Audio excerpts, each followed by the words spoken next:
ماشاءاللہ ابھی مستقبل آپ حضرات نے خلیفہ حضور تاج الشریعہ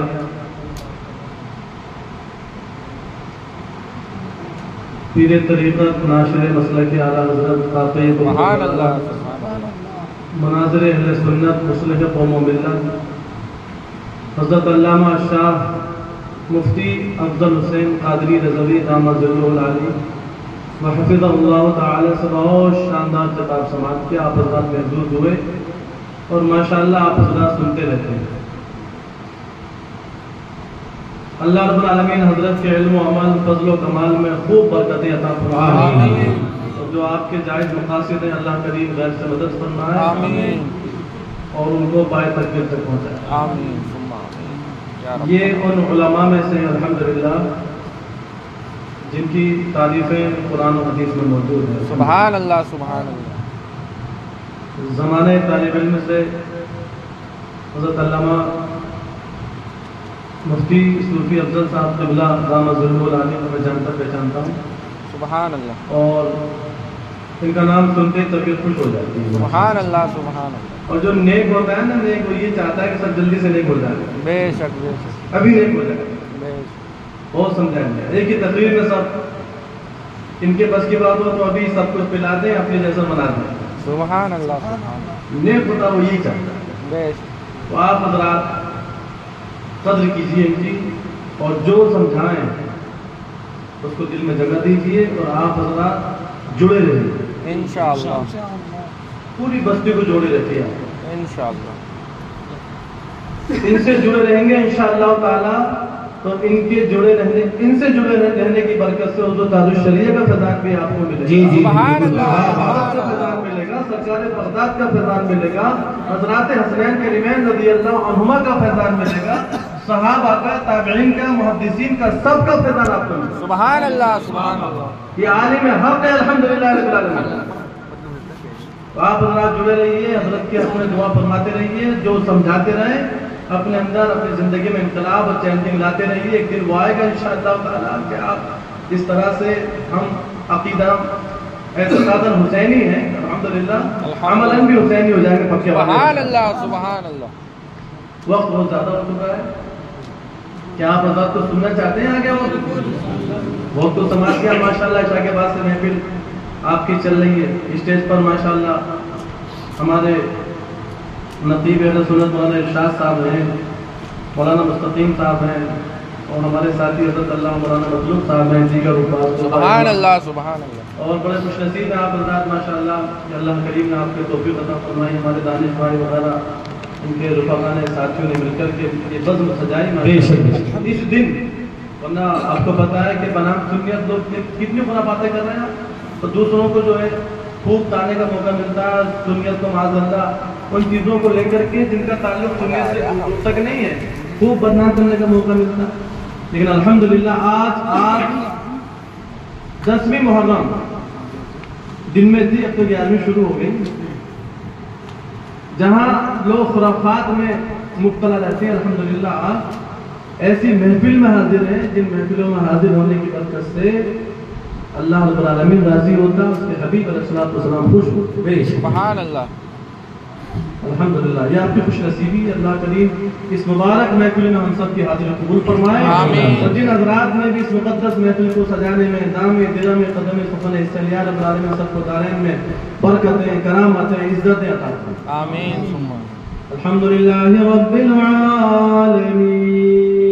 سبحان اللہ. والصلاة والسلام على سيد الأنبياء والمرسلين وعلى آله وأصحابه وأهل بيته أجمعين. أما بعد فأعوذ بالله من الشيطان الرجيم. بسم الله الرحمن الرحيم.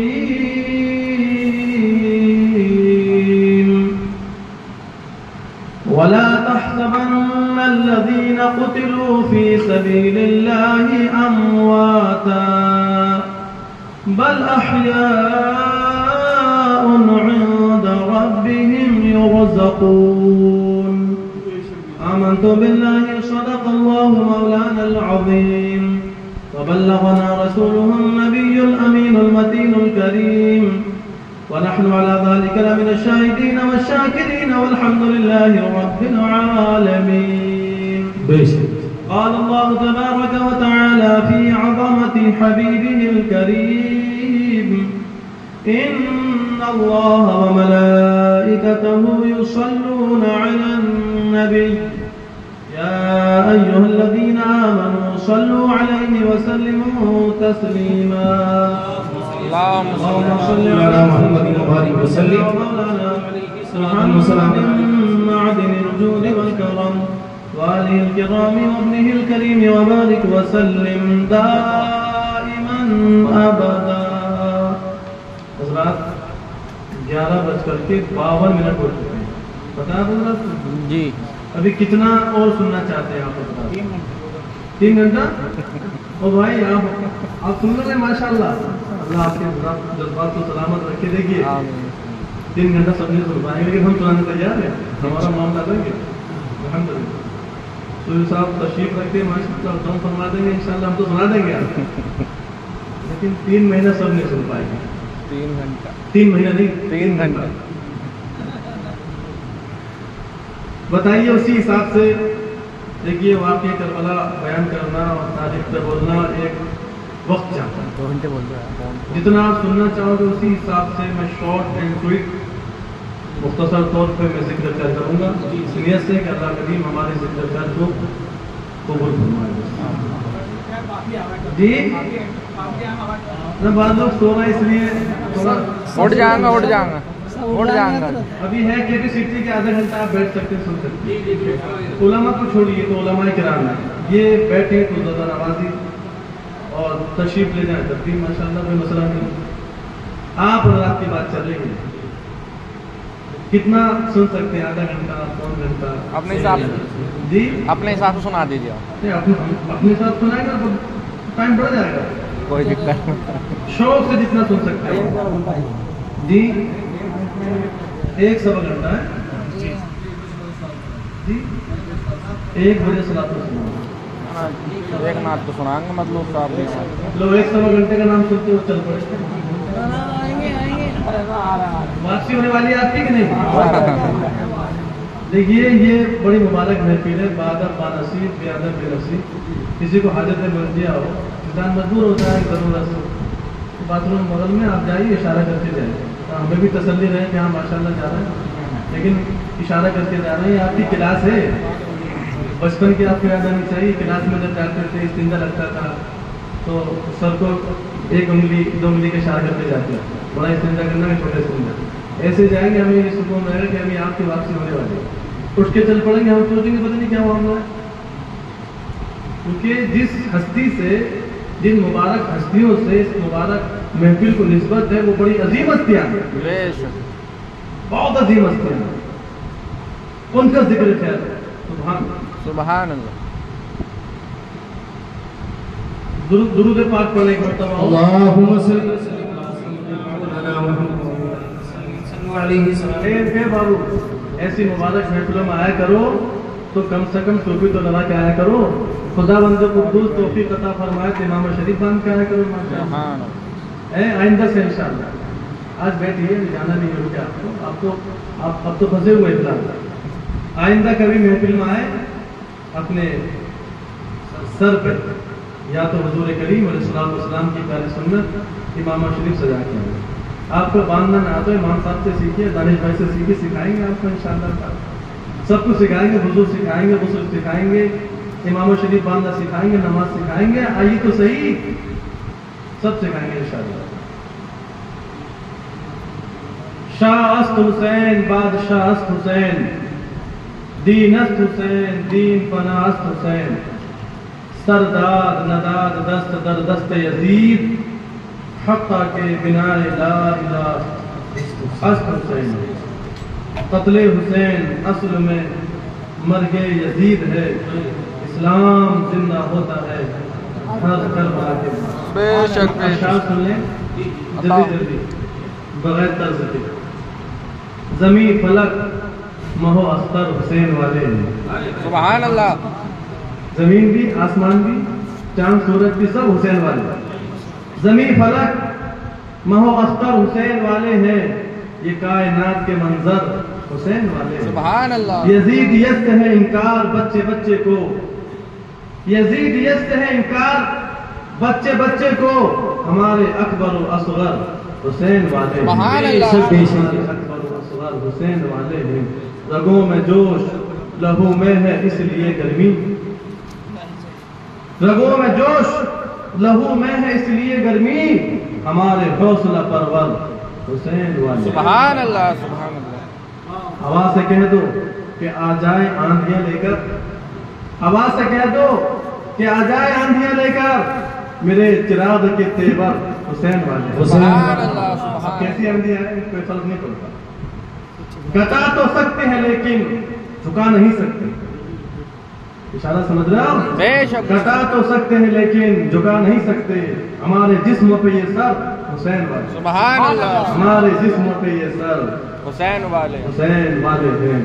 تم اب یہ یزیدیوں کی طرف اشارہ، تم اپنی کثرت تعداد پہ نہیں اتراؤ، 22,000 کا لشکر جرار تھا نا، شاید کہتے ہیں تم اپنی کثرت تعداد پہ نہیں اتراؤ، سنو ہمارے 72 حسین والے، سبحان اللہ۔ 72 ہیں لیکن سب کے سب حسین والے ہیں۔ خوبی کی بات یہ ہے نہ اتراؤ اپنی تعداد زیادہ ہونے پر، یزید وقت کو لاتے نہیں ہیں خاطر میں، یزید وقت کو لاتے نہیں ہیں خاطر میں، کہ سر فروشی کے پیکر حسین والے۔ بے شک بے شک۔ مہک رہا ہے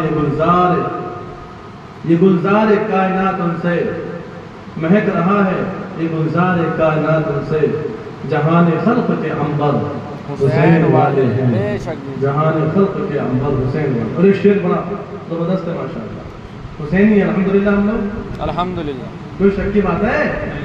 اہل سنت و جماعت ہے الحمدللہ حسینی، اللہ کا فضل ہے، اللہ پاک نے حسین پاک رضی اللہ تبارک و تعالی عنہ کی محبت سے سرفراز کر دیا۔ حسینیوں کو پلائیں گے جام کوثر کے، حسینیوں کو پلائیں گے جام کوثر کے، حضور ساتھی کوثر حسین والے۔ سبحان اللہ سبحان۔ ساتھی کوثر کوئی اور نہیں ہے، حضرت حسین رضی اللہ عنہ کے نانا جان صلی اللہ علیہ وسلم، تو حسینیوں کو پلائیں گے جام کوثر کے، حضور ساتھی کوثر حسین والے ہیں۔ سبحان اللہ۔ نگاہ عدل سے تاریخ پڑھ کے دیکھو تم، نگاہ عدل سے تاریخ پڑھ کے دیکھو تم، یزیدی پست ہیں برتر حسین والے ہیں۔ سبحان اللہ سبحان۔ پست ہیں برتر حسین والے ہیں، یہ نہ قتل حسین اصل میں مرگ یزید ہے، ہم اسلام زندہ ہوتا ہے اگر سبحان اللہ۔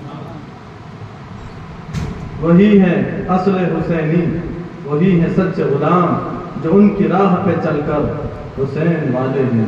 اور جنہوں نے کلام رکھا ان کا بھی ذرا نام آ جائے، فروغ حق میں فریدی نہ کیوں رہے مشغول، زبان و فکر کے جوہر حسین والے ہیں، بے شک۔ زبان و فکر کے جوہر حسین والے ہیں۔ بات اللہ رب العالمین کا فضل ہے، کرم ہے، احسان ہے کہ اس نے ہمیں آپ کو اس پرفتن دور میں بھی پیدا فرمایا ہے، تو اہل سنت و جماعت میں پیدا فرمایا ہے۔ بے شک سبحان تو اللہ۔ اہل سنت و جماعت میں پیدا ہونے کا صدقہ ہے جو آپ محفل حسین منا رہے ہیں، اور محفل حسین اس انداز میں منا رہے ہیں جس انداز میں شریعت منانے کا حکم دیتی ہے۔ دوسرے لوگ بھی مناتے ہیں، شیعہ بھی مناتے ہیں محفل حسین، لیکن وہ شریعت سے ہٹ کرتے ہیں۔ ان کی محبت حسین امام حسین رضی اللہ عنہ سے جو ہے وہ شریعت سے ہٹ کر ہے، وہ محبت حقیقت میں محبت نہیں ہے، وہ کامیاب محبت نہیں ہے۔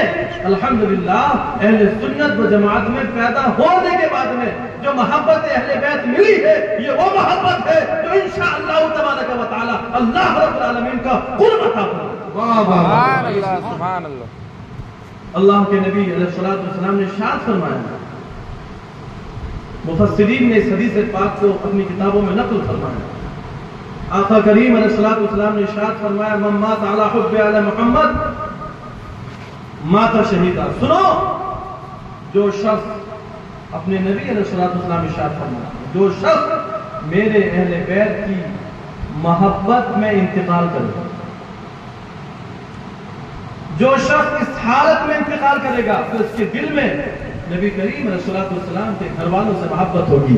تو مصطفیٰ کریم علیہ الصلوۃ والسلام نے ارشاد فرمایا تو وہ دنیا سے جائے گا تو اس حالت میں جائے گا کہ اللہ کریم اپنے فضل سے اس کو شہادت کا درجہ عطا فرمائے. سبحان اللہ. اللہ ومن مات علی حب آل محمد مات مغفورا. سنو سنو، جو شخص اہل بیت سرکار فرماتے ہیں میرے گھر والوں کی، میرے اہل آل کی محبت میں انتقال کرے گا، جب وہ دنیا سے جائے گا اس حال میں جائے گا کہ اللہ کریم اس کے گناہوں کو معاف فرمائے. سبحان اللہ. اللہ کا کرم ہے کہ ہمیں اس نے اپنے فضل سے اہل بیت کی محبت عطا فرمائی. اور یہ صرف اس وجہ سے ہے کہ ہم لوگ صحیح جماعت میں پیدا ہوئے، جو گروہ حق پر ہے اس میں پیدا ہوا ہے، جو گروہ جنتی ہے اللہ کریم نے اپنے فضل سے ہمیں اس گروہ میں پیدا فرمایا. الحمدللہ. ہمارا گروہ کیا ہے؟ اہل سنت و جماعت. ہم لوگ سنی مسلمان ہیں. مسلک اعلیٰ حضرت والے الحمدللہ. تو یہ اللہ کا کرم ہے کہ اس نے ہمیں اپنے سارے محبوب بندوں سے محبت عطا فرمائی. اور سنیت نام اسی چیز کا ہے. سنیت اسی چیز کا نام ہے. جتنے بھی اللہ رب العالمین کے محبوب بندے ہیں، چاہے وہ انبیاء کرام علیہ الصلوۃ والسلام، اولیاء اعظام علیہم رحمۃ والسلام، شہداء، صالحین، تابعین، صحابہ، سب ہی سے محبت رکھیں. کسی ایک بھی اللہ رب العالمین کے محبوب بندے کی شان میں ادنسی گستاخی نہیں کی جا سکتی. یہی تو سنیت ہے. اور یہ وہ چیز ہے جو اللہ پاک کو پسند ہے کہ جتنے بھی رب العالمین کے محبوب بندے ہیں ان سبوں سے محبت رکھی جائے. ان میں سے کسی کی شان میں بھی ادنسی گستاخی ہرگز نہ کی. حضرات وقت اللہ دامنگیر ہے، میں اپنے موضوع پہ آتا ہوں. دیکھیے ہمارے حضور علیہ الصلوۃ والسلام دنیا میں تشریف لائے. جو آپ کا مقصد تھا جب وہ مقصد پورا ہو گیا، کس مقصد میں تشریف لایا؟ لوگوں کو صراط مستقیم پہ چلانے کے، کفر و شرک سے بچانے کے، اللہ رب العالمین تک پہنچانے کے. جب مقصد پورا ہوا اور آیت کریمہ نازل ہوئی، الیوم اکملت لکم دینکم واتممت علیکم نعمتی ورضیت لکم الاسلام دینا. آج میں نے تمہارے لیے تمہارے دین کو مکمل فرما دیا. جس مقصد کے لیے حضور کریم علیہ الصلوۃ والسلام کو دنیا میں بھیجا گیا تھا، جب وہ مقصد پورا ہو گیا تو ہمارے نبی علیہ الصلوۃ والسلام کا وصال ظاہری ہوا. حضور کریم علیہ الصلوۃ والسلام کا وصال ظاہری ہوا. اس کے بعد امیر المومنین منتخب ہوئے. کون؟ سیدنا صدیق اکبر رضی اللہ عنہ. پہلے خلیفہ کون ہے؟ ابو بکر صدیق رضی اللہ عنہ. جی، حضور کریم علیہ الصلوۃ والسلام کے نائب امیر المومنین خلیفۃ المسلمین سیدنا صدیق اکبر رضی اللہ عنہ آپ کے بعد خلیفہ منتخب. 2 سال 2 ماہ سے زیادہ آپ اس منصب پر فائز ہوئے، فائز رہے. 63 برس کی عمر شریف میں آپ کا بھی وصال ہو گیا. اس کے بعد صحابہ کے مشورے سے باضابطہ سیدنا عمر فاروق اعظم رضی اللہ عنہ منتخب ہوئے. ٹھیک ہے، پتہ ہے نا آپ کو دوسرے خلیفہ کون ہے؟ عمر فاروق. 10 سال 6 ماہ کچھ دن آپ بھی منصب خلافت پر فائز رہے. آپ کو بھی وصال ظاہری ہوئے. 63 برس کی عمر شریف. پھر تیسرے خلیفہ کون بنے؟ عثمان غنی. حضرت سیدنا عثمان غنی رضی اللہ عنہ. 12 سال تک آپ امیر المومنین منصب خلافت پر فائز رہے. جب آپ کا وصال ظاہری ہوا تب چوتھے خلیفہ کون ہے؟ مولا کائنات حضرت سیدنا شیر خدا قدم اللہ تعالی وجہہ الکریم. 4 سال 8 ماہ 9 دن آپ منصب خلافت پر فائز رہے. چوتھے خلیفہ کون ہے؟ حضرت علی. سوشل میڈیا کا زمانہ ہے، بہت سارے جہنمی کتے سوشل میڈیا پہ بھونک رہے ہیں بدمزہ اور قرآن حدیث کے خلاف بکواس کرتے نظر آ رہے ہیں. اور لوگ آج کے زمانے میں دین کو بھی بڑی آسانی سے سوشل میڈیا کے ذریعے سیکھنا چاہتے ہیں. ارے سیکھنے بھی چاہتے ہو تو ان علماء کی سرپرستی میں سیکھیے. پہلے ان سے پوچھئے کس عالم کو ہم سنیں کس کو نہ سنیں. جس کے بارے میں یہ اوکے فرمائے ان کو سنیے, شوق سے سنیے. جس کے بارے میں منع فرماتے ہرگز اس کی طرف نہ جائیے, اس کی بات کو نہ سنیے, اس لیے کہ بد مذہبوں سے دین سیکھنا حرام ہے, حرام ہے, حرام. اب کچھ لوگ صحابہ کی شان میں گستاخی کرتے ہیں, شیعہ لوگ کھل کے گستاخی کرتے ہیں. انہیں پہلے خلیفہ مولا کائنات رضی اللہ عنہ, جبکہ یہ بالکل غلط ہے. پہلے خلیفہ صدیق اکبر, دوسرے حضرت عمر فاروق اعظم, تیسرے حضرت عثمان غنی, چوتھے حضرت مولا کائنات رضی اللہ تعالی عنہ اجمعین. جب حضرت مولا کائنات, دیکھیں ترتیب کتنی اچھی ہے. اگر پہلے ہی خلیفہ بن جاتے حضرت علی رضی اللہ عنہ تو اس خلافت سے رسول کریم علیہ الصلوۃ والسلام کی نیابت سے یہ تینوں صحابہ محروم رہ جاتے. لیکن اللہ کریم اور اس کے حبیب علیہ الصلوۃ والسلام کی مرضی یہ تھی کہ یہ شرف چاروں کو ملنا چاہیے, اس لیے سب سے پہلے صدیق اکبر خلیفہ منتخب ہوئے, دوسرے نمبر پر حضرت عمر فاروق اعظم منتخب ہوئے, تیسرے نمبر پر حضرت عثمان غنی منتخب ہوئے. کیوں؟ اس لیے کہ حضرت علی رضی اللہ عنہ سب سے آخر میں انتقال ہو گئے. سب سے آخر میں آپ کا وصال, سب کا وصال پہلے, تینوں کا وصال پہلے ہو گیا. اللہ رب العالمین کی مرضی تھی, حضور کریم علیہ الصلوۃ والسلام کی مرضی تھی, ان کو بھی حصہ ملنا چاہیے سرکار کی نیابت سے. حضرت مولا کائنات رضی اللہ عنہ آخر تک بقید حیات. اس طرح سے سرکار کی نیابت سب کو نصیب ہوئی, سب کو شرف ملا جو اللہ کریم اور اس کے حبیب علیہ الصلوۃ والسلام کی مرضی سے ہوا. تو جو کام اللہ کریم اور اس کی مرضی سے ہوا ہے, اس کے حبیب علیہ الصلوۃ والسلام کی مرضی سے ہوا ہے, اس کو تو ہر مومن کو ماننا ہی ہے اور ہر مومن کو اس پر راضی رہنا ہے. حضرت مولا کائنات رضی اللہ تعالیٰ سے جب وصال ہو جاتا ہے پھر کون بنے خلیفہ؟ آپ کے بڑے صاحبزادے حضرت سیدنا امام حسن مصطفیٰ رضی اللہ عنہ. 6 مہینے تک آپ امیر المومنین رہے, منصب خلافت پر فائز رہے. یاد رہے یہاں پہ ایک بات, حضرت سیدنا علی مرتضیٰ رضی اللہ عنہ نے اپنا دارالخلافت مدینہ شریف کی بجائے کوفہ کو بنایا تھا, جبکہ آپ سے پہلے والے تینوں صحابہ نے, تینوں خلافہ نے مدینہ شریف ہی کو اپنا دارالخلافت بنایا تھا. وہ ایک الگ داستان ہے, کیوں بنایا ہے, الگ ڈیٹیل ہے.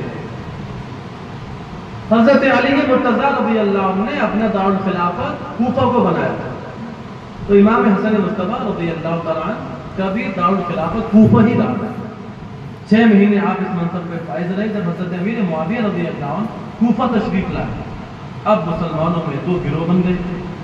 ایک گروہ یہ چاہتا تھا کہ امیر المومنین امیر معاویہ رضی اللہ تعالیٰ عنہ رہیں گے, ایک گروہ یہ چاہتا تھا کہ نہیں امام حسن مصطفیٰ رضی اللہ عنہ امیر المومنین رہیں گے. اب قریب تھا کہ دونوں گروہ آپس میں لڑ پڑیں گے, جنگ ہو جائے گی, مسلمانوں کا خون بہہ جائے گا. اس وقت حضرت امام حسن رضی اللہ تعالیٰ عنہ نے حضور کریم علیہ الصلوۃ والسلام نے پہلے ارشاد فرما دیا تھا, حدیث پاک میں بخاری شریف تھی, اللہ کے نبی علیہ الصلوۃ والسلام نے ایک مرتبہ ارشاد فرمایا تھا, ابنی ھذا سید ولعل اللہ ان یصلح به بین فئتین من المسلمین. سرکار نے ارشاد فرمایا میرا یہ بیٹا سردار ہے, اور سنو اللہ کریم میرے اس بیٹے کے ذریعے مسلمانوں کے 2 گروہوں کے درمیان صلح پیدا ہو. بے شک تو حضور کریم علیہ الصلوۃ والسلام نے پہلے ارشاد فرما دیا تھا. جب حضرت امام حسن مصطفیٰ رضی اللہ عنہ نے حالات دیکھے کہ حالات تو خراب ہو رہے ہیں, ابھی 2 گھنٹے کی بات چل رہی تھی, چل پڑے, توجہ ہے, توجہ ہے. جی حضرت حسن مصطفیٰ رضی اللہ عنہ نے حالات دیکھ لیے, مسلمانوں کا خون بہ جائے گا, جنگ و جدال کی نوبت. آپ نے حضرت امیر معاویہ رضی اللہ عنہ سے صلح فرما دی اور خلافت حضرت امیر معاویہ رضی اللہ عنہ کو دے دی. اب سنیں, خلافت جب دی گئی تھی تو وہ مشروط تھی, چند شرائط کے ساتھ دی گئی تھی جو تاریخ کی کتابوں میں لکھی ہوئی. ان میں سے ایک شرط یہ بھی تھی, وقتی طور پر فی الحال حضرت امیر معاویہ کو خلیفۃ المومنین منتخب کیا جائے، لیکن حضرت امیر معاویہ کے بعد پھر یہ خلافت اپنی جگہ حضرت امام حسن مجتبی رضی اللہ عنہ تک پہنچے گی۔ بے شک یہ ٹھیک توجہ آپ حضرات کی بڑی بات کر رہا ہوں، وہی پوائنٹ پا رہا، خلافت وہیں پہنچے گی۔ اب سنیں، یزید کو تو کھٹکا تھا، یزید کو امیر المومنین بننے کا شوق تھا، یزید چاہتا تھا میرے گھر میں خلافت آ گئی ہے ابا کے پاس، یہ مجھے ملنی چاہیے، لیکن شرائط تھے، خلافت مشروط تھی۔ یہ خلافت امیر معاویہ کے جو پاس میں تھی رضی اللہ تعالیٰ عنہ، یہ شرط کے ساتھ میں تھی، تب تک کہ ان کے وصال کے بعد میں، ان کے بعد میں خلافت امام حسن مجتبی رضی اللہ عنہ تک پہنچے۔ تاریخ کا جب مطالعہ کرتے ہیں، باضابطہ کتابوں کے اندر لکھا ہوا بھی ہے کہ یزید کے اشارے پر امام حسن مجتبی رضی اللہ عنہ کو زہر دیا گیا۔ حالانکہ اس میں دو گروہ ہیں محققین کے، ایک گروہ تو یہ کہتا ہے کہ یہ زہر دینے والی آپ کی بیوی نہیں تھی، جعدہ بنت اشعث، باضابطہ نام کی صراحت کی گئی، اور اس طرف بھی محققین کی ایک جماعت، بڑے بڑے محققین ہیں سب۔ ایک گروہ جبکہ یہ کہتا ہے کہ نہیں، زہر دینے والا کون تھا یہ نہیں پتا، بیوی تھی یا کوئی اور تھا۔ بہرحال اتنا ضرور ثابت ہوتا ہے جو زہر دیا گیا تھا اس میں یزید پلید جہنمی کتے کی شرارت شامل تھی۔ بیوی نے دیا یا نہیں دیا، چلیے اس میں اختلاف ہو گیا، لیکن جب ہم تاریخ کا مطالعہ کرتے ہیں تو یہ بات ہمارے سامنے بالکل ظاہر ہو جاتی ہے کہ جو زہر دیا گیا ہے یہ اسی جہنمی کتے کے اشارے پر دیا گیا۔ کیوں دیا گیا تھا؟ یہ ظالم خود تخت نشین ہونا چاہتا، اس کی خود دلی خواہش ہے۔ ایک مرتبہ اس نے حضرت امیر معاویہ رضی اللہ عنہ سے کہا بھی ابا جان، اب دیکھیں ایک بات، امام حسن مجتبی رضی اللہ عنہ کو زہر دے دیا گیا اور بڑا سخت زہر دیا گیا۔ ایک مرتبہ زہر دیا گیا، اس کا جو اثر تھا وہ کافور ہو گیا۔ آپ کی عادت تھی جیسے بھی زہر دیا گیا طبیعت قلیل ہوتی، رسول اللہ صلی اللہ علیہ وسلم کی بارگاہ میں حاضر ہو جاتے، دعا کرتے اور آپ کو شفا مل جاتی۔ پانچویں مرتبہ غالباً ایسا زہر دیا گیا کہ اسی کی وجہ سے آپ کا وصال ہوا، بڑا سخت زہر دیا گیا۔ تو ڈیٹیل کتابوں کے اندر لکھی ہوئی ہے، وقت اجازت نہیں دیتا کہ میں آپ کے سامنے مکمل اس کو روشنی ڈالوں، وہ شارٹ میں اشارے کر رہا ہوں، آپ سنتے رہتے ہیں، سمجھتے جائیں گے۔ تاریخی واقعہ آپ کے سامنے یہ ہے کہ کھلتا جائے گا انشاءاللہ۔ میں ذکر کر رہا تھا امام حسن رضی اللہ عنہ کا ہو گیا وصال۔ اب جو مشروط خلافت تھی، جو شرط رکھی گئی تھی، شرط ہو گئی ختم۔ اب یزید نے کہا اپنے ابا سے، ابا جان آپ کے بعد میں خلیفہ کون بنے گا؟ تو حضرت امیر معاویہ رضی اللہ عنہ نے فرمایا بیٹا میرے بعد خلیفہ تو ہی بنے گا، لیکن سن تو چند دن خلیفہ رہنا، چند دن، اس کے بعد میں یہ خلافت اپنی جگہ ہی پر پہنچے گی۔ چند دن خلیفہ رہنا، اس کے بعد میں حضرت امام حسین رضی اللہ تعالیٰ عنہ تک آپ نے لکھا باضابطہ، اس کو وصیت فرمائی، یہ خلافت انہی تک پہنچے گی، انہی کا حق ہے، یہ نبی کریم علیہ السلام کے گھر والے، انہی کی شان نشان ہے، وہ اپنی جگہ ہی پر پہنچے گی، ہاں البتہ چند دن تو خلیفہ ہے۔ اور آپ نے اس کو وصیت فرمائی تھی، سن جب تک حسین کھانا لے تو کھانا مت، جب تک حسین پینا لے تو پینا مت، جب تک حسین پاک پہ خرچ نہ کر دے تو خرچ نہ کرنا، رضی اللہ تعالیٰ۔ یہ آپ کی وصیت ہے، لہذا والد صاحب کو کوئی الزام آئے گا، ان کی نیت تو صاف تھی، وہ تو صحابی رسول ہیں، عاشق رسول ہیں، ان کے لیے تو ہمارے نبی علیہ السلام نے دعا فرمائی ہے۔ جو لوگ سنی ہو کر کے سوشل میڈیا پر بد مذہبوں کی تقریریں سن کے حضرت امیر معاویہ رضی اللہ عنہ کی شان میں بلا وجہ گستاخیاں کرتے ہیں، ان کو سنبھلنے کی ضرورت ہے۔ حضرت امیر معاویہ رضی اللہ عنہ وہ ہیں جن کے فضائل قرآن و حدیث میں موجود ہیں۔ ہم اللہ پاک نے اعلان فرمایا وَكُلًّا وَعَدَ اللَّهُ الْحُسْنَى، اللہ رب العالمین نے سارے صحابہ سے حسنہ جنت کا وعدہ فرما لیا، اور پاک پروردگار عالم نے ارشاد فرمایا رضی اللہ عنہم، اللہ تعالی سارے صحابہ سے راضی ہو گیا۔ ان سارے صحابہ میں امیر معاویہ رضی اللہ عنہ بھی شامل ہے. سنیے, جب سارے صحابہ سے اللہ رب العالمین راضی ہو گیا تو ہم اس کھیت کی بولیے جو یہ کہیں کہ ہم فلاں سے راضی نہیں ہیں, اللہ کریم سب سے راضی ہے. حضور کریم علیہ الصلوۃ والسلام نے باضابطہ امیر معاویہ رضی اللہ عنہ کی دعا فرمائی تھی, اے اللہ معاویہ کو علم عطا, کتاب کا علم عطا, اے اللہ معاویہ کو حکمت عطا فرما, وقہ العذاب, اے اللہ کریم معاویہ کو عذاب سے محفوظ فرما. عذاب کا دعا فرمائی. مومنین کے ماموں ہیں امیر معاویہ رضی اللہ تعالیٰ عنہ, لہذا ہرگز یزید پلید کے ظلم کو لے کر کے حضرت امیر معاویہ رضی اللہ عنہ کی شان میں ہرگز کوئی تعظیم نہیں کرتا. یہ مسئلہ کہ اہل سنت ہے, یہ مسئلہ کہ اعلیٰ حضرت ہے. سنیو, اعلیٰ حضرت کے دامن سے سختی کے ساتھ وابستہ رہنا ہے. اگر تم اعلیٰ حضرت سرکار رضی اللہ عنہ کے دامن سے وابستہ رہو گے تو انشاءاللہ بالکل سیدھے صراط مستقیم پہ چل گئے. بیٹا غلط ہے تو باپ کا قصور نہیں ہے جی. ابا نے تو پہلے ہی فرما دیا تھا تو چند دن خلیفہ رہنا ہے, بعد میں خلافت اپنی جگہ پر.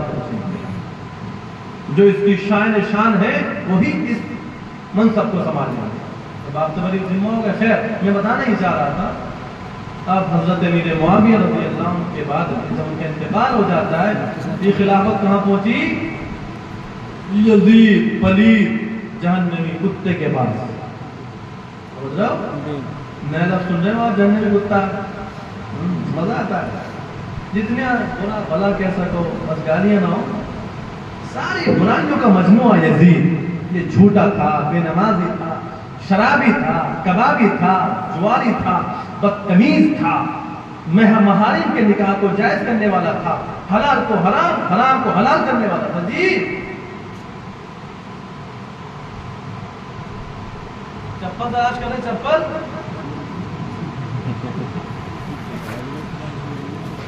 جب تک شوق تو تمہیں سنتے رہنا, زندگی میں اپنے ساتھ چلے گا تو نہیں. جی جی دیکھیے تاریخ کربلا ہم نے شاید یہ جب واقعہ بیان کیا پورا تو 4 دن لگے تھے. ہمیں روزانہ ہم 1 گھنٹہ, 1.25 گھنٹہ, 1.5 گھنٹہ بولتے ہیں, لیکن ہم میں شارٹ کر رہا ہوں صاحب.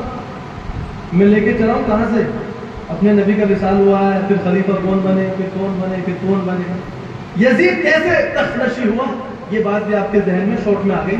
جی آ گئی ہے. بڑی قیمتی گفتگو ہے, بہت قیمتی گفتگو, بہت قیمتی گفتگو. اللہ بہت قیمتی ہے. یہ اسکول پڑھتے ہو کہ نہیں؟ ہاں, اسے نوٹ کرتے رہو. کاپی لے کے نہیں آیا, دل میں نوٹ کرو, دل میں لکھتے جاؤ, بہت کام آئے گی. یزید پلید جہنمی کتا جب تخت نشی ہوا تو اس نے خط بھیجا. اس ٹائم مدینہ شریف کے گورنر تھے ولید بن عقبہ, ان کے پاس کہ امیر معاویہ میرے والد صاحب کا انتقال ہو چکا ہے اور اب میں تخت نشی ہو چکا ہوں, لہٰذا مدینہ والوں سے میری بیعت ہے. اور سب سے پہلے حسین ابن علی, عبداللہ بن زبیر, عبداللہ ابن عمر, ان سے لو, انہیں ایک آن مہلت نہ دو. بیعت کریں تو ٹھیک ہے, ورنہ ان کا کام تمام کرو. معاذ اللہ من ذلک. جب ولید بن عقبہ نے خط دیکھا تھا تو امام حسین رضی اللہ عنہ کو بلا بھیجا, حضرت عبداللہ بن زبیر کو بلا بھیجا, حضرت عبداللہ ابن عمر ان کو بلا بھیجا رضی اللہ عنہ. وہ الگ بات ہے کہ صرف امام حسین رضی اللہ عنہ تشریف لائے تھے اور 2 صحابہ تشریف نہیں لائے. حضرت امام حسین رضی اللہ تعالی عنہ نے اپنے چند ساتھیوں کو ساتھ میں لیا اور کہا یار وقت تو ابھی ہے نہیں, بے وقت کیوں بلایا جا رہا ہے. حضرت امام حسین رضی اللہ عنہ نے فرمایا لگتا ہے امیر معاویہ کا انتقال ہو چکا ہے اور یزید تخت نشی ہو چکا ہے, بیعت ہی کے لیے بلایا گیا ہے. جب آپ پہنچے گورنر ہاؤس تو بات بھی وہی نکلی. ولید نے کہا دیکھیے امیر معاویہ رضی اللہ عنہ کا انتقال ہو چکا ہے, یزید تخت نشی ہو چکا ہے, لہٰذا یزید کا پیغام آیا, خط آیا کہ آپ اس کی بیعت کر لیجیے. امام حسین رضی اللہ عنہ نے فرمایا ارے بھائی بیعت کا, یزید کی بیعت کا معاملہ ہے, میں اس بند کمرے میں تنہائی میں کیسے بیعت کر لوں, وہ بھی یزید کی بیعت. لوگوں میں اعلان کیجیے, ان لوگوں سے بیعت کیجیے, پھر دیکھا جائے گا کیا ہوتا ہے. کہا اچھا ٹھیک. وہاں پہ مروان بن حکم بیٹھا ہوا تھا, اس کے بارے میں سرکار نے ارشاد فرمایا جب یہ پیدا ہوا تھا نبی کی بارگاہ میں لایا گیا تھا تحنیک کے لیے, تو نبی نے ارشاد فرمایا تھا یہ گرگٹ کا بیٹا گرگٹ ہے. اور اس کے باپ پہ نبی نے لعنت فرمائی تھی اس وقت جب یہ بیٹا مروان اپنے باپ کی پشت میں تھا، تو اس لعنت سے حصہ اس کو بھی ملا ہوا تھا، تو اس سے کہاں خیر کی امید تھی؟ ولید نے مشورہ کیا تو اس نے کہا ایسا ہے، حسین بن علی رضی اللہ عنہ کے بارے میں فرمایا اگر یہ یزید کے سامنے سر جھکا دیں، یزید کی بات مان لیں، یزید سے بیعت کر لیں تو ٹھیک ہے، اس کو چھوڑ دینا، ورنہ ان کا سر ماننا، سر قلم کر دینا۔ مروان بن حکم نے بھی مشورہ یہی دیا۔ جب امام حسین رضی اللہ تعالیٰ جانے لگے، تشریف لے جانے لگے، تو مروان بن حکم اس بات کو کہہ رہا تو تو چھوڑ رہا ہے، پچھتائے گا، گردن مار دے ان کی، مار اللہ۔ امام حسین رضی اللہ عنہ غصے میں آ گئے اور فرمایا اے ابن زرقہ، تو یہ کون میری گردن مارے؟ پھر آپ تشریف لیں گے۔ قاصد المختصر قاصد دوبارہ پہنچا آپ کو بلانے کے لیے۔ امام حسین رضی اللہ عنہ نے فرمایا ٹھیک ہے، صبح تک دیکھتے ہیں ہم کیا ہوتا ہے، صبح تک کا ٹائم مل جائے گا۔ پھر امام حسین رضی اللہ عنہ نے اپنے گھر والوں کو، عزیز و اقارب کو جمع فرمایا اور فرمایا سنو، امیر معاویہ رضی اللہ عنہ کا انتقال ہو گیا، یزید تخت نشین ہو چکا ہے اور ہم سے بیعت کا سوال کیا جا رہا ہے۔ یہ لوگ صبح شام ہمارے پاس قاصد بھیجتے رہیں گے، جب تک بیعت کوئی ہماری طرف سے نہ کر لی جائے گی تب تک مانیں گے نہیں۔ اور آپ سب کو پتا ہے کہ یزید بیعت کا اہل ہی نہیں ہے، یزید نالائق ہے، یزید فاسق و فاجر ہے۔ ہم اہل بیت اطہار کی یہ شان نہیں ہے کہ اس کے ہاتھ میں ہاتھ دے کر اس کو امام بنا۔ سب اہل بیت نے کہا، گھر والوں نے کہا، چل پڑے تو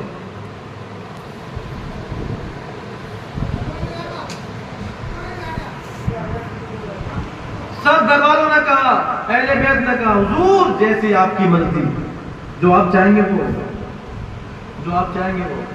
امام حسین رضی اللہ عنہ نے فرمایا سنو، میری مرضی یہ ہے کہ ہم سب لوگ یہاں سے ہجرت کر کے مکہ پہنچ جائیں۔ کہاں پہنچ جائیں؟ مکہ۔ اللہ، یہ کیسا وقت تھا؟ ایک دن وہ تھا کہ ان کے نانا جان صلی اللہ علیہ وسلم پر جب ظالموں نے، کافروں نے، مشرکوں نے ظلم و ستم کے پہاڑ ڈھانا شروع کیے، یہاں تک کہ آپ کو شہید کرنے کا پلان بنا لیا تھا، تو اللہ رب العالمین کے حکم سے حضور کریم علیہ السلام نے مکہ شریف کو چھوڑ کر کے مدینہ شریف کی طرف ہجرت فرمائی تھی اور مدینہ شریف کو بسایا۔ کتنا پیارا مدینہ، وہ مدینہ جو اللہ رب العالمین کو پسند ہے، وہ مدینہ طیبہ جو حضور کریم علیہ السلام کو پسند ہے۔ جس مدینہ شریف میں امام حسین رضی اللہ عنہ کی پیدائش ہوئی ہے، بچپن وہیں گزرا ہے، جوانی وہیں گزری ہے، کتنا پیارا تھا وہ مدینہ۔ لیکن آج وہ مدینہ امام حسین رضی اللہ عنہ کو چھوڑ کر رہا ہے۔ آپ کے پورے گھر والے رات جب شروع ہوتی ہے اسی تیاری میں لگ جاتے ہیں کہ آج ہمیں یہاں سے ہجرت کرنا ہے۔ جب رات کے 3 پہر گزر جاتے ہیں تب آپ کی وہاں سے وداعگی ہوگی۔ وہ کیسا وقت ہوگا؟ تاریخ میں لکھا ہے، کتابوں میں لکھا ہوا ہے، جب امام حسین رضی اللہ عنہ نے ارادہ فرمایا تھا، گھر والوں سے مشورے کے بعد تو رسول اللہ صلی اللہ علیہ وسلم کے بارگاہ میں حاضر ہوئے تھے، رو رو کے عرض کیا رسول اللہ صلی اللہ علیہ وسلم، آج آپ کا نواز، آج آپ کا نواسا آپ کے شہر مدینہ شریف کو چھوڑ کے جا رہا ہے۔ رو رو کے عرض کی، اپنے دل کے حالات سنائے، اپنی والدہ مکرمہ حضرت فاطمہ زہرا رضی اللہ عنہ کی بارگاہ میں حاضر ہوئے۔ بالآخر یہ کہ آپ نکل گئے، ہجرت فرما کے یہاں سے تشریف لے گئے مکہ کی طرف۔ مکہ شریف جب آپ پہنچے تو وہاں صحابہ بھی تھے، تابعین بھی تھے، وہاں کے سارے لوگوں نے آپ کو بڑے استقبال کیا، بہت خوشی کا اظہار کیا، فرمایا آپ نے بہت اچھا کیا کہ آپ ایسے حالات میں مدینہ شریف چھوڑ کے مکہ تشریف لے گئے، بڑا اچھا استقبال کیا۔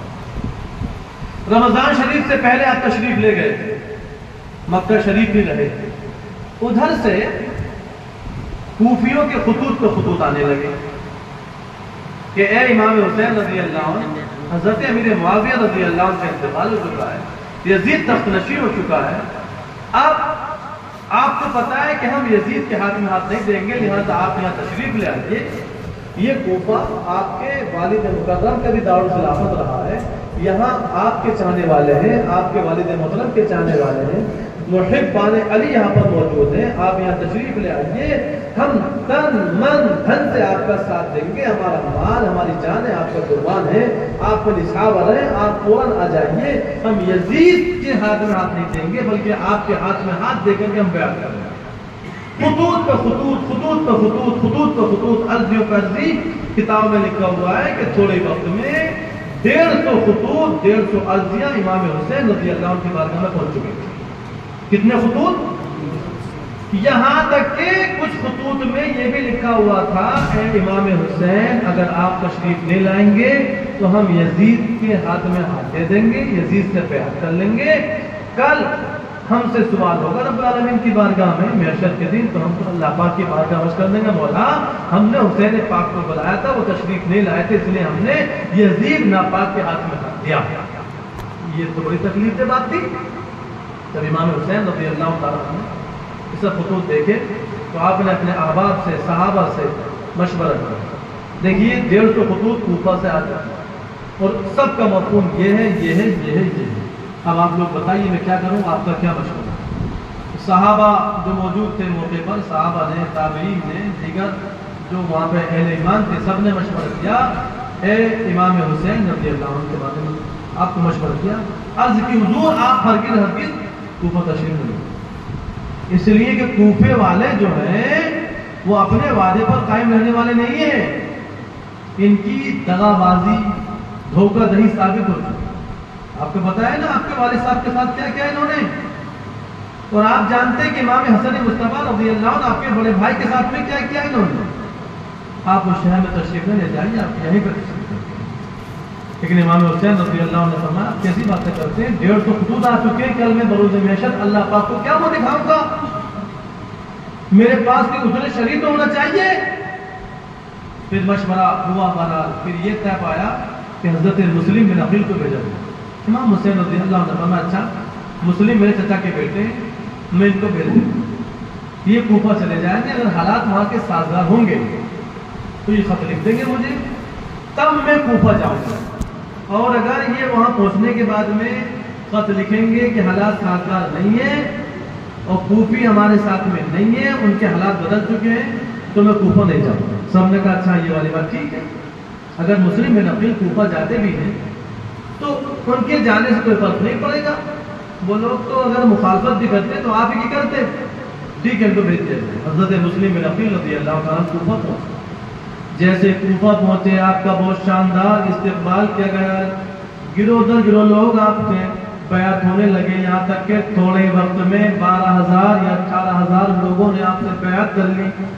بڑا اچھا ماحول تھا، ادھر دعوت، ادھر استقبال، ادھر آپ کی خیرخواہی اور آپ پر تن من دھن قربان کر دینے کے جذبے آپ پہ ظاہر کیے گئے اور آپ سے عریضے پیش کیے گئے، اے مسلم بن عقیل آپ بہت جلد امام علی مقام کو بلا لیجیے، ہماری جانیں ان پہ قربان ہیں، ہماری تلواریں ان کے ساتھ ہیں، ہمارا مال ان کے ساتھ ہے، قسمیاں بیان دیا، قسم ہم کھاتے ہیں، حلفیہ بیان دیے، قسمیں بڑی بڑی قسمیں کھائی میں نے۔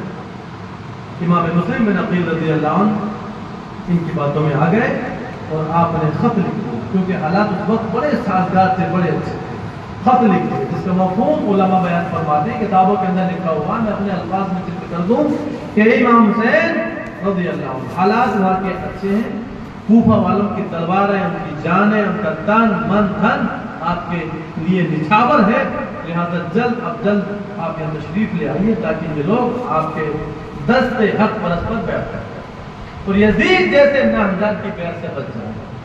یہ خط ادھر پہنچ گیا، ادھر کیا ہوا، شارٹ میں چل رہا ہوں، بہت شارٹ میں، آپ سونے لگے، صحیح سے بیٹھو، بہت شارٹ میں، ٹائم بھی بڑھتا چلا جا رہا ہے۔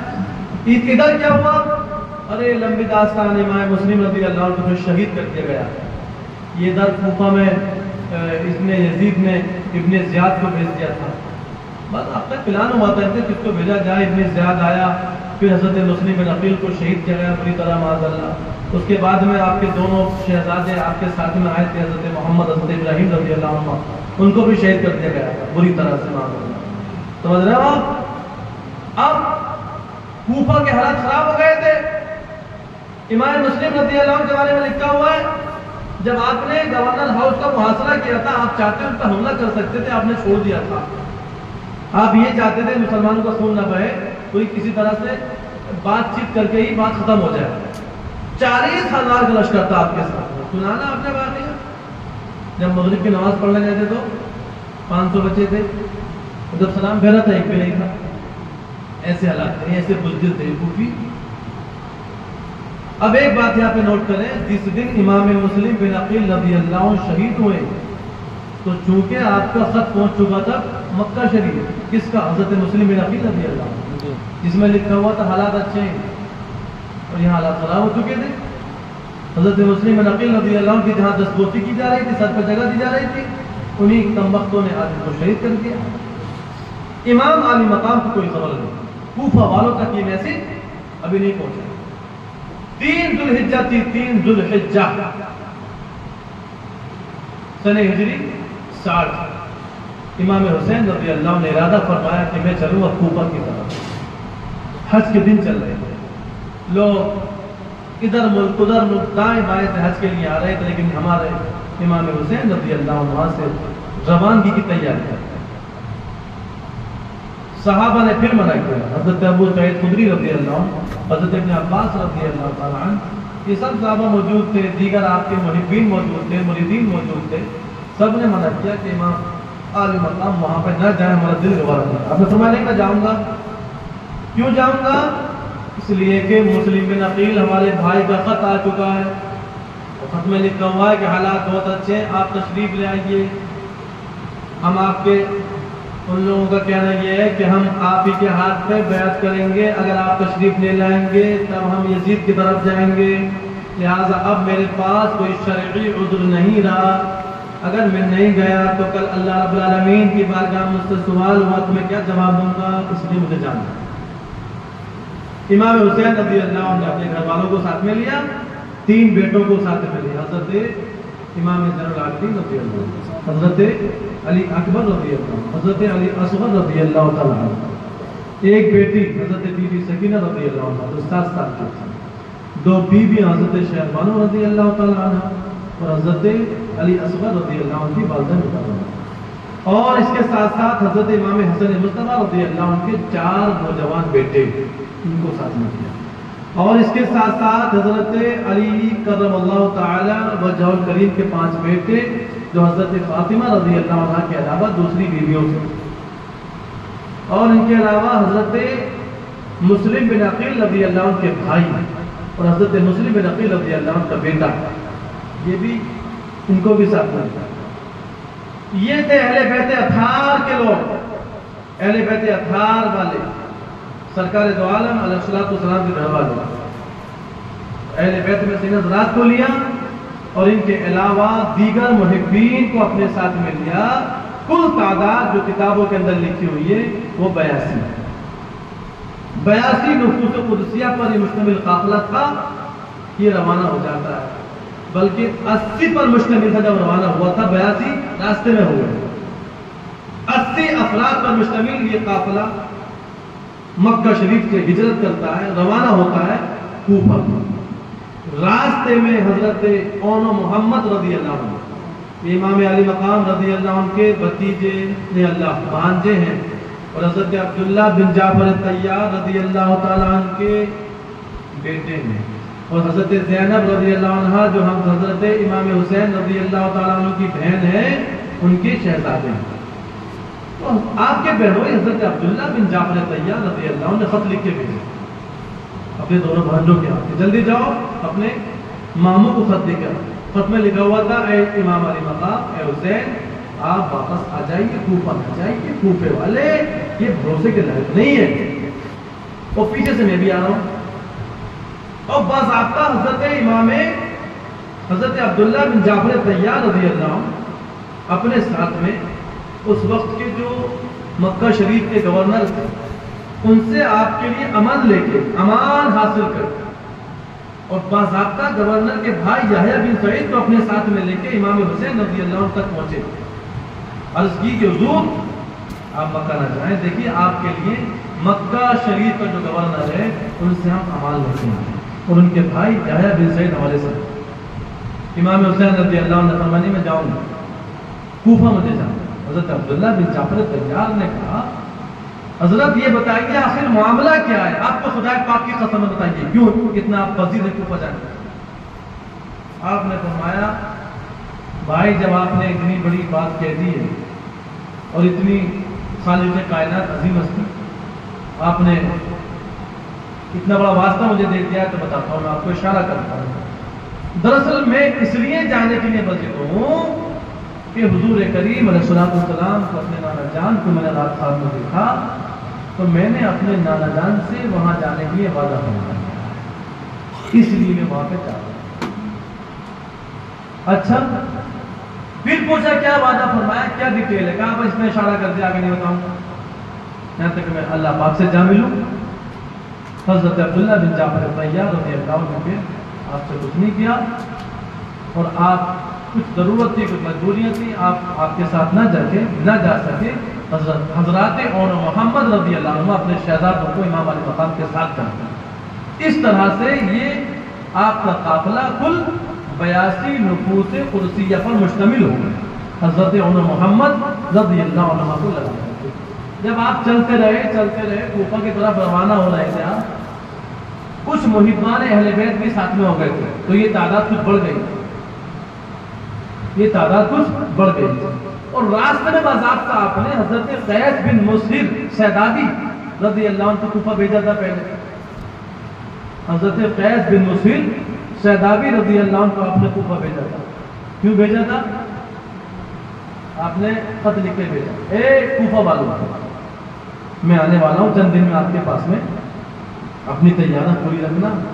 جو خط لکھ کے بھیجا ہے نا ہمارے پاس میں، اس وعدے پہ، اس قول پہ، اس قرار پہ مضبوطی سے قائم رہنا۔ میں چند دن کے بعد انشاءاللہ آپ کے پاس آنے والا ہوں۔ پتہ ہے کوفہ کے حالات کیا تھے؟ ابن زیاد اس وقت گورنر تھا، یزید نے اس کو بنایا تھا، یہ بڑا سخت دل تھا یہ ظالم۔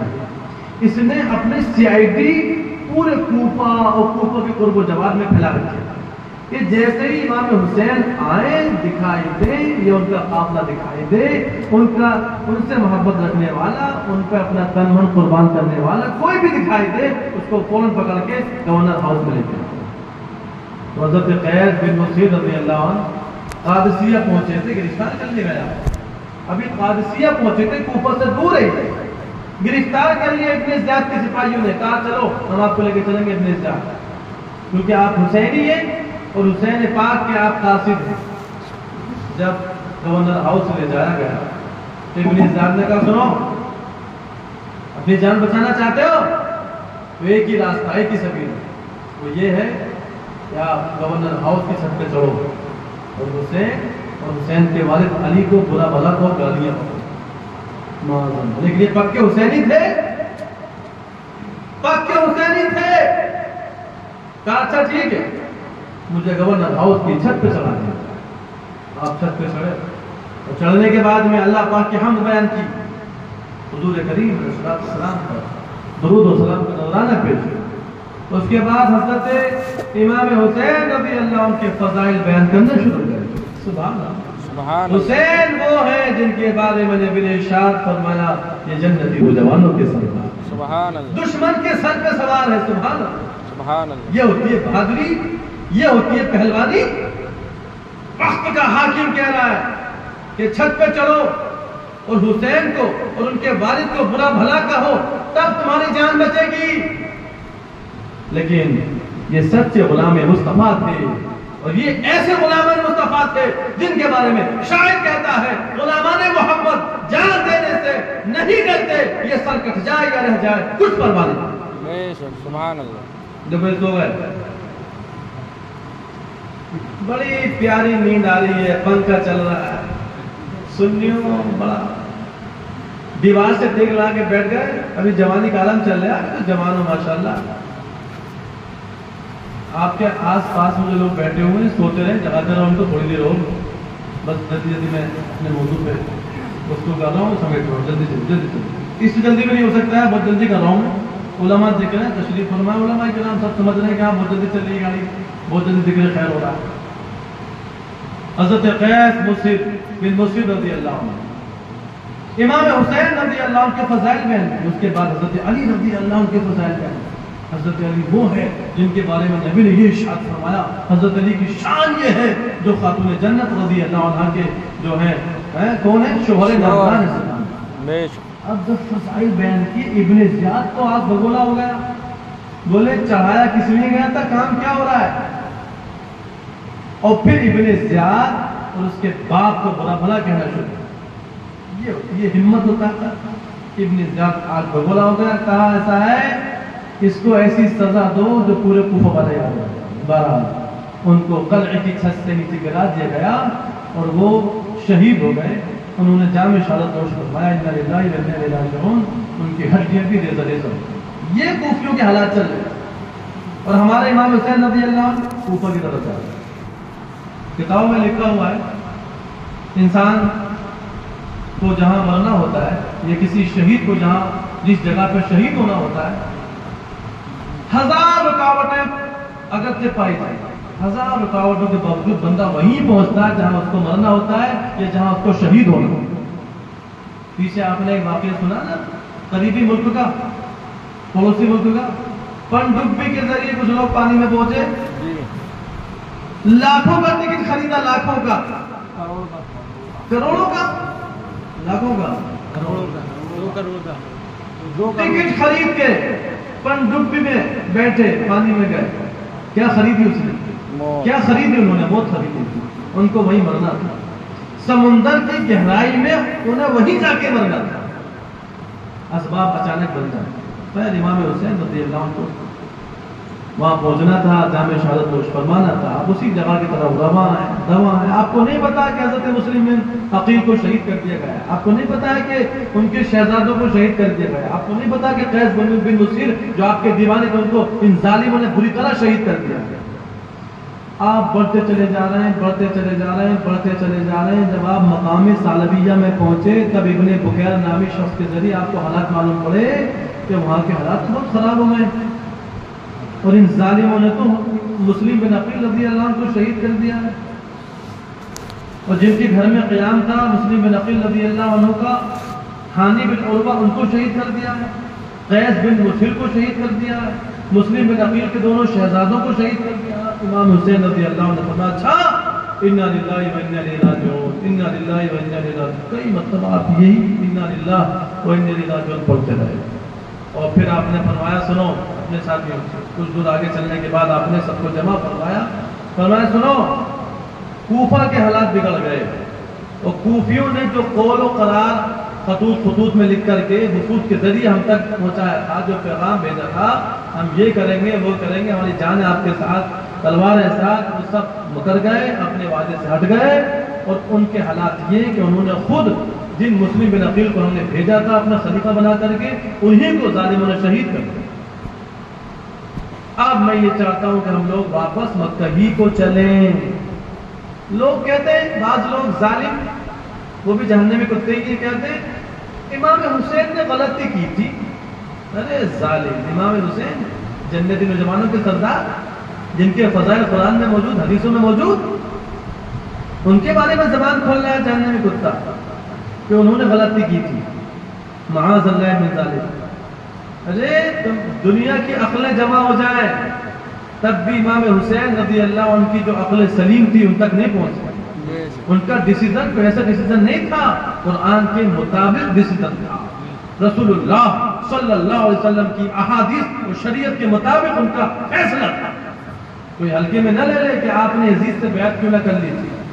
سنیں آپ آگے بڑھتے چلے گئے. جب معلوم پڑا اپنے ساتھیوں کو بتایا ایسے حالات کوفہ کے ہو گئے چلا جائے واپس مکہ شریف کو. ہم نہیں جاتے کوفہ کو. اب حضرت مسلم بن عقیل رضی اللہ عنہ کے بھائیوں نے کہا نہیں حضور ہم جائیں گے ضرور جائیں گے. ان ظالموں نے ہمارے بھائی پر ظلم و ستم کے پہاڑ کیوں ڈھائے ہیں ظلم انہیں کیوں شہید کیا ہے. ہم ان کا بدلہ لیں گے انتقام لیں گے اور اگر ہم سے یہ نہیں ہو سکا تو ان کی طرح ہم بھی شہید ہوں گے. ختم کر دیں تقریر جانے لگے ختم کر دیں.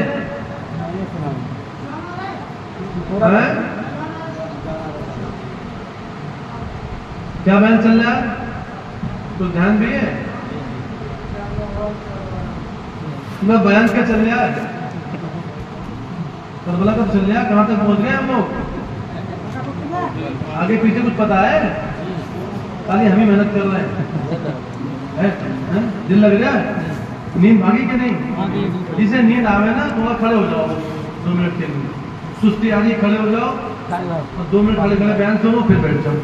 کسی کو بھی آپ میں سے نیند آ رہی ہے کھڑے ہو جاؤ 5 منٹ میں 2 منٹ اور 2 منٹ ہاتھ باندھ کے کھڑے کھڑے سنو پھر نیند بھاگ جائے پھر بیٹھ جاؤ تھوڑی دیر کے لیے ہو.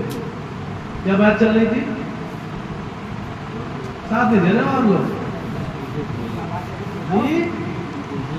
حضرت امام علی مقام رضی اللہ عنہ نے فرمایا ہم نہیں جاتے کوفہ مکہ شریف واپس چلو. حالات خراب ہو گئے وہاں کے.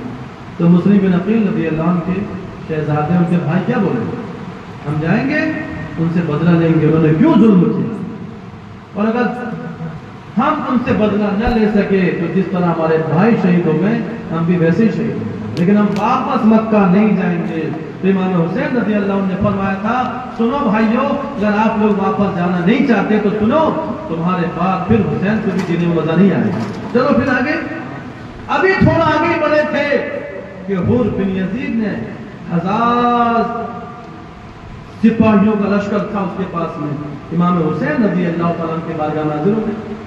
کہا چلیے ابن زیاد کے پاس. آپ نے فرمایا مجھے تیری مار ہوئے میں جاؤں گا ابن زیاد کے پاس میں نہیں جاؤں گا ابن زیاد کے پاس. کہا نہیں ہمیں یہی حکم ہوا ہے کہ ہم آپ کو ابن زیاد کے پاس لے کر جائیں گے. اور آپ تشریف لے جاتے رہے یہاں تک کہ ان کا قاصد ابن زیاد کے پاس میں کچھ ٹائم تو یہ تھا ابن سعد اس کی یزید کے پاس میں آ چکا تھا کہ یہ پیغام آ چکا تھا یہ ابن زیاد کی طرف سے کہ ان کو ایسی جگہ پر ٹھہراؤ جو چٹیل میدان ہے.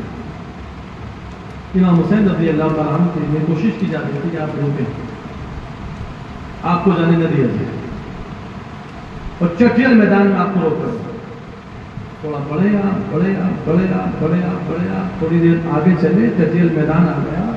یزیدی جو فوج تھی وہ چاروں طرف کھڑی ہو گئی. کہا آگے نہ پیچھے کہیں جانے نہیں دیں گے نہ دائیں نہ بائیں نہ آگے نہ پیچھے. کہا کیوں؟ آپ نے 3 شرطیں رکھی تھی. یہ حر جو بن یزید آئے تھے انہیں سے کہا تھا سنو اس سے کہو جا کے ابن زیاد سے یا تو میں جہاں سے آئے وہیں جانے دیں. تھوڑی دیر میں سمجھ میں آئی بات تمہارے جہاں سے میں آؤں وہیں جانے دیں مجھے یا میں کسی دوسرے ملک میں چلا جاؤں وہاں جانے دیں. یہ یزید کے پاس ڈائریکٹ چلا جاتا ہوں مجھے وہاں جانے دیں.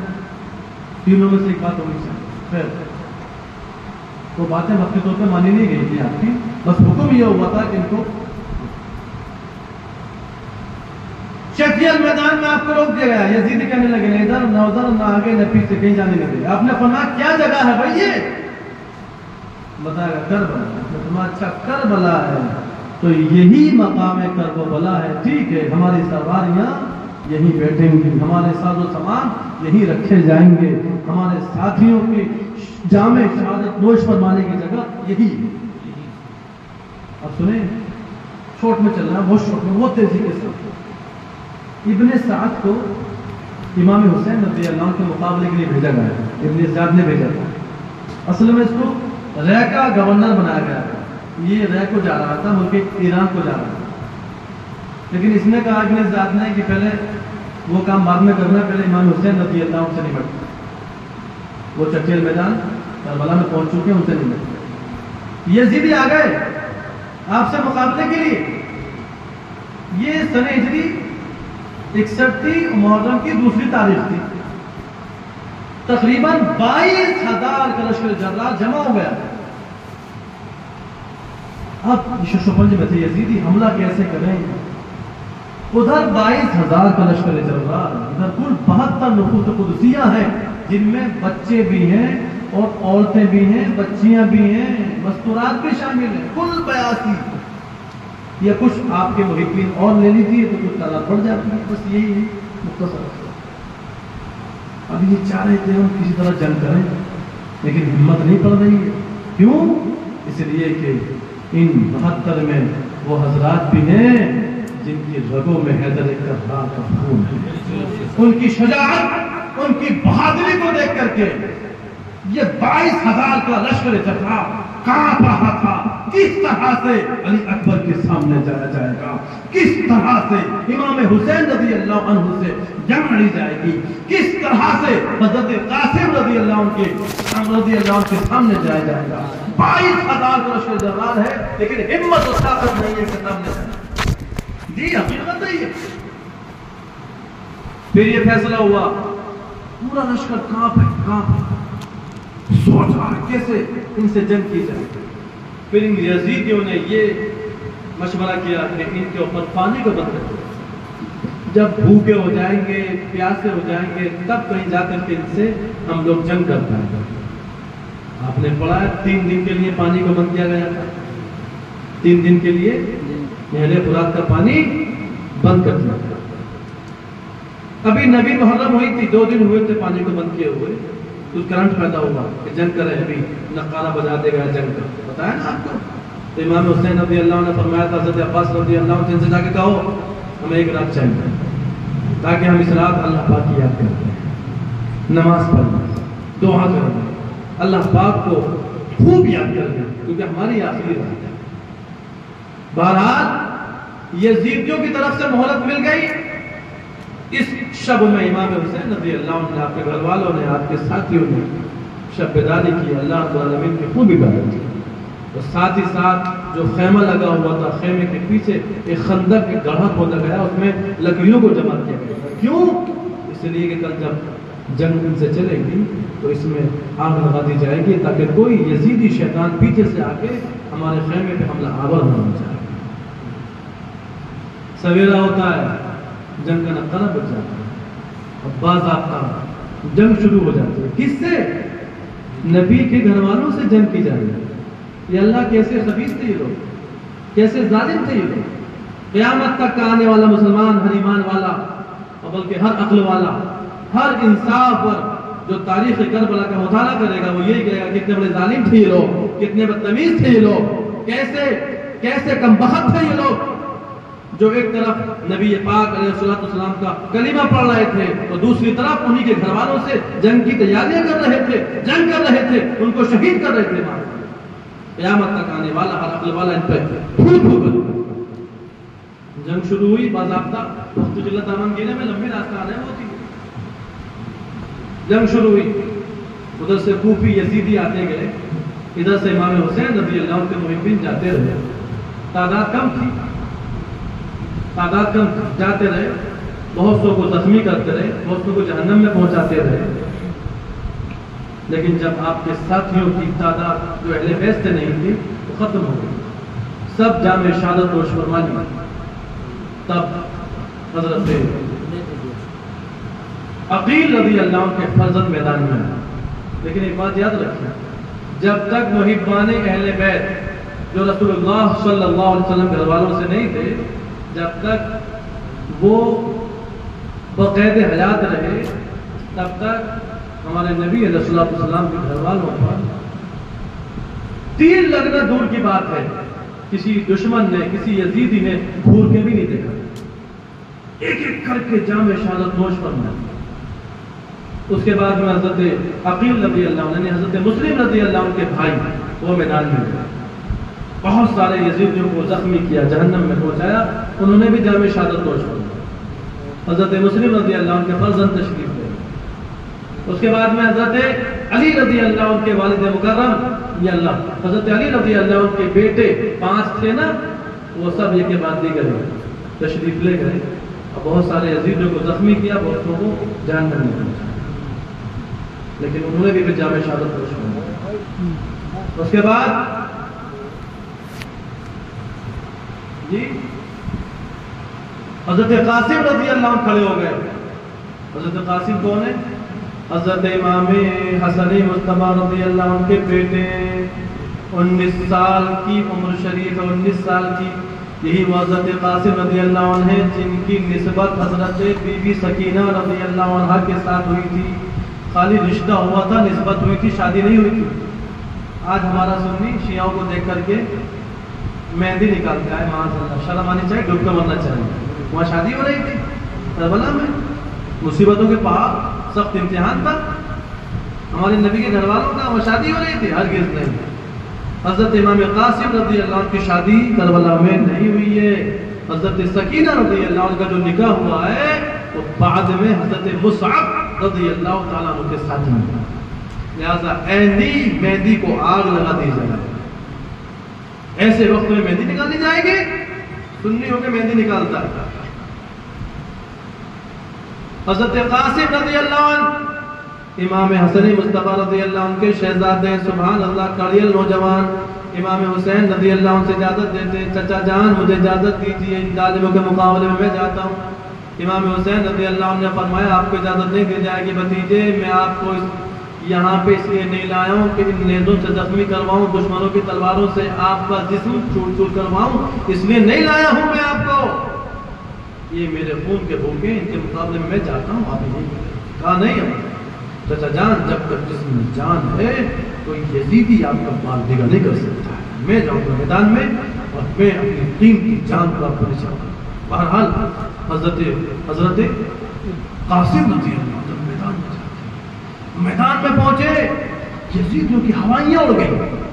حضرت قاسم جب میدان میں، کیوں ان کے رگوں میں حیدر اقرار کرتا، کوئی سامنے آنے تیار نہیں۔ وقت کا بہت بڑا پہلوان تھا ارزق نامی، ابن زیاد نے ارزق سے کہا جائیں کے مقابلے میں، کہا میں ابھی ہزاروں کا مقابلہ کرتا ہوں، ہزاروں کا میں اس کے مقابلے میں جاؤں گا بچے کے؟ کہا بچہ سمجھ رہا ہے یہ بھلے عمر کم ہے لیکن ان کی رگوں میں حیدر اقرار کرتے ہیں۔ حق وہ ہوتا ہے جو سر پہ چڑھ کے بولتے ہیں، انہیں خود پتا تھی کہ ان کی شان کیا ہے، ان کا مقام کیا ہے، ان کا مرتبہ کیا ہے، ان کی شجاعت کیا ہے، ان کی طاقت و بہادری کیا ہے۔ ارزق نے کہا میں نہیں جاؤں گا، میری شان اتنی ہو جائے گی۔ کہا میرے یہ 4 بیٹے، اسے 4 میں سے بھیج دے، ابھی جائے گا تو اس بچے کا سر قلم کر کے لے آئے۔ کہا اچھا، بڑے بیٹے کو بھیجا گیا۔ جیسے ہی بڑا بیٹا امام قاسم رضی اللہ عنہ کے سامنے آیا، 3 دن کے بھوکے پیاسے، ایسا وار کیا کہ ایک ہی بار میں جہنم میں پہنچا دیا۔ اور اس کی جو تلوار تھی نا تیر میں بجھی ہوئی، اس تلوار کو اپنے ہاتھ میں لیا، اس کی سواری پہ آپ سوار ہو گئے، اپنی تلوار اور اپنے گھوڑے کو اپنے خیمے میں بھیج دیا، یہ آپ کا کمال تھا۔ اب دوسرا بیٹا، اس کو بھی جہنم میں پہنچایا، تیسرے کو پہنچایا، چوتھے کو پہنچایا۔ اب باپ جو آپ کے مقابلے میں آنا نہیں چاہتا تھا، شان ایٹی سمجھ رہا تھا، کہا اب میں جاؤں گا مقابلے میں۔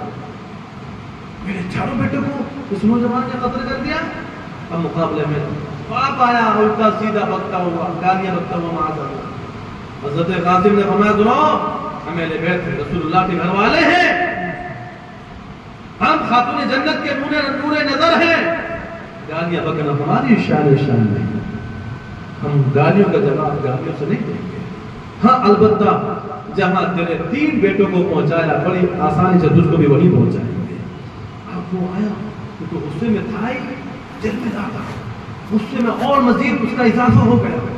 وہ آپ کے اوپر حملہ کرنا نہیں چاہتا تھا کہ آپ نے کمال ہوشیاری سے ایسا حملہ کیا کہ ایک ہی حملے میں اس کو بھی جہنم میں ڈال دیا۔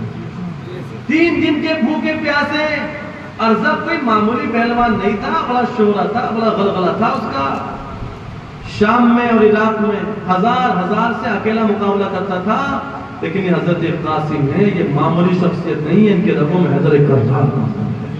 اگر ایک یزیدی آتا رہتا ہے کہ تو واصل جہنم ہو جاتا، 22,000 لشکر خالی امام حضرت قاسم رضی اللہ تعالیٰ عنہ اس کے لیے کافی تھے۔ بھوکے پیاسے امام علی مقام کے بارگاہ میں حاضر ہوتے ہیں، عرض کرتے ہیں حضور چچا جان ایک پیالہ پانی پلا دیجئے، یہ آپ کا بھتیجا جتنے دکھائی دے رہے ہیں ان سب کا کام تمام کرتا۔ فرمایا بیٹا جو کہہ رہے ہو وہ حق ہے، اور تم ایسی بات کیوں نہ کہو کہ تم معمولی ہستی تھوڑی ہو، تمہاری شجاعت طاقت کا عالم کیا، سبحان اللہ، تم حیدر کرار کے شہزادے ہو، تمہاری رگوں میں ان کا خون ہے، بلا شک و شبہ تم سب کے لیے کافی ہو، لیکن بیٹا میں آپ کو پانی کیسے پلاؤں؟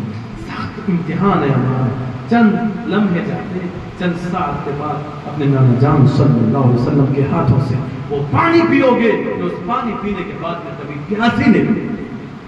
صبر کی تلقین کی امام قاسم رضی اللہ عنہ دوبارہ دشمنوں کے سامنے جائے۔ اب دشمنوں نے فیصلے کیا، ان یزیدیوں نے، خبیثوں نے یہ ڈیسیژن لیا کہ اگر ایک ہم میں سے جائے گا تو سب مر جائیں گے، لیکن امام قاسم کا کچھ نہیں بگاڑ پائیں گے، لہذا بہتر یہ ہے کہ 200 400 500 ہزاروں لوگ مقابلے میں جاؤ۔ دیکھو ظالم ظلم پہ ظلم، اب ایک کے مقابلے میں ایک تو آتا ہے، یہی دستور ہے، یہی قانون ہے، یہی اصول ہے